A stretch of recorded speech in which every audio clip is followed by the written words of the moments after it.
Hello বন্ধুরা, welcome to my channel. আমার চ্যানেলের আরও একটি ভিডিওর সঙ্গে তোমাদের স্বাগত। তো দেখতেই পাচ্ছ সকালবেলায় মুরগিটাকে ধরা হয়েছে। আর আজকে আমার শ্বশুরমশাই চলে যাবেন কাজে পুনেতে। আর আজকে ভাসুরের বিয়ে। আর এই দেখো ওইদিকে আমার শ্বশুরমশাই একটু রান্নার কাজেও হেল্প করে দিচ্ছিল শাশুড়ি মাকে। আমরা বিয়ে উপলক্ষে একটু আনন্দ করছিলাম আর এদিকে জামা কাপড়ও গোছাচ্ছিলাম। শাশুড়ি মা তো উঠে গেল তো। যাবা যদি যাও তাহলে চলো, যদি না যাও তাহলে আমাকে চুলই করে দাও, আর যদি যাও তাহলে শাড়ি পরো। তো আমার ননদও এসছে বিয়ে উপলক্ষে, আমার জ্যাঠা শ্বশুরের ছেলের বিয়ে, ভাসুরের বিয়ে। আর এদিকে বাবু চলে যাবে। তো টিকিটটা এমন দিনেই হয়েছে। আর এই দেখো সবাই জল আনতে বেরিয়ে গেছে, সবাই নাচানাচি করছিল, আমাদের ডাকাডাকি করছিল। তো আমরা বলছি আমি যেতে পারবো না, বাবু বেরিয়ে যাবে এখন। তো ব্যাগপত্র গুছিয়ে দিতে হবে। তারপরে বরযাত্রী যাব আমরা যেহেতু, সেই জন্য একটু রেডি হতে হবে। বিকালবেলায় জল আনতে যাচ্ছিল, তো বাবুর ব্যাগপত্র রেডি করে নিয়ে এই যে আমরা বাইরে নিয়ে এসেছি। এবার ননদ বাইরে গাড়িতে ওঠার জন্য রাস্তায় দিয়ে দেবে। তো এই যে শ্বশুরমশাই রেডি হয়ে গেছেন। আর এই যে এখনই গাড়িতে তুলে দেওয়া হবে, তারপর আমরা বিয়েতে যাওয়ার জন্য তৈরি হব। তো তোমরা দেখতে থাকো।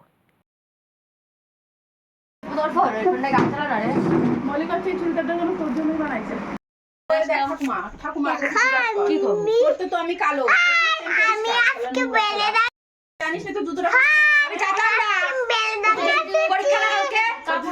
তো এই যে আমরা রেডি হয়ে গেছি, আমরা চুড়িদার পরে বরযাত্রী যাচ্ছি, যেহেতু আমাদের দুটো বাচ্চা আছে। তো কমফোর্টেবল মনে হলো, এই জন্য চুড়িদার পরে যাচ্ছি। আর বিয়ের দিন এই বাড়িতে শাড়ি পরবো, মানে বউ ভাতের দিন। তো দেখো আমাদের কেমন লাগছে বলো। আর যেহেতু 12-13টা গাড়ি গেছিলো, না 15টা গাড়ি গেছিলো যেন, খেয়াল নেই। আর এই যে আমাদের বাড়ির পাশেই গাড়িটা, একটা গাড়ি দিয়ে দিয়েছিল, কারণ আমাদের বাড়ির থেকে যে কজন যাচ্ছিলাম সবাই এক গাড়িতে ধরে গেছে।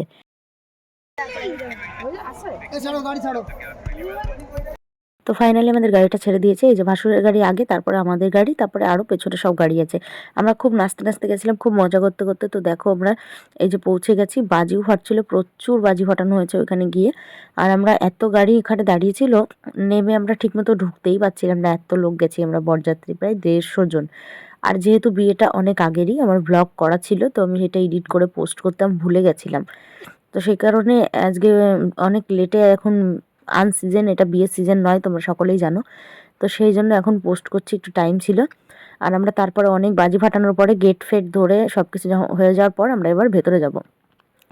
আরে দেখো ছেলে মেয়ে দুটো কি সুন্দর নাচ করছিল, ওখানে গান বাজছিল।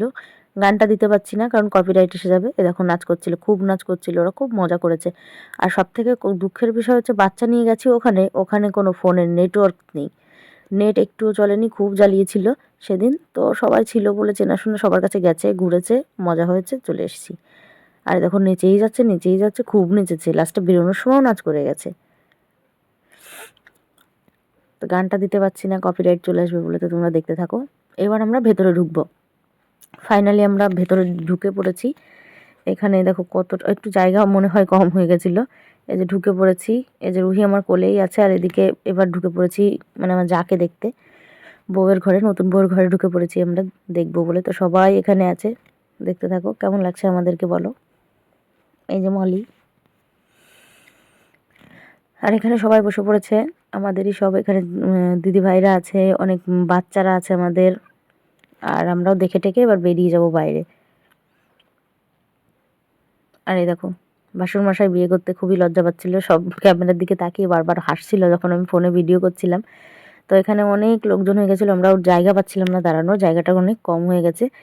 তো ফাইনালি বিয়েটা কমপ্লিট হবে।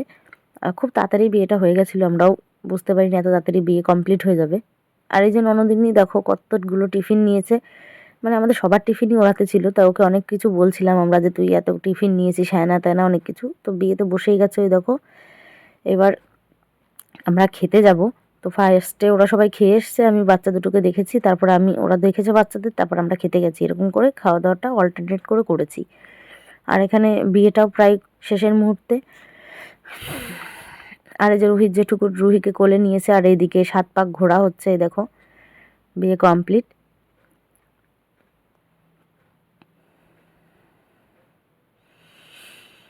কারণ গান বাজছিল, অনেকে অনেক কথা বলছিল, আমি কোনো কিছুই ভিডিও দিতে পারিনি। এই যে আমরা খেতে বসে গেছি, দুটো কাকা শ্বশুর, আমি আর তোমাদের দাদা, আর ওই একটা দাদা, মানে আমরা সবাই খেতে বসে গেছি। আর এই দেখো খাওয়া দাওয়া কমপ্লিট করে এবার আমরা বেরিয়ে যাব, আর এখানে ব্লগটা শেষ করব। আর এই দেখো কত নাচানাচি করছিল, রুহি আর পিথি দুজনেই নাচানাচি করছিল।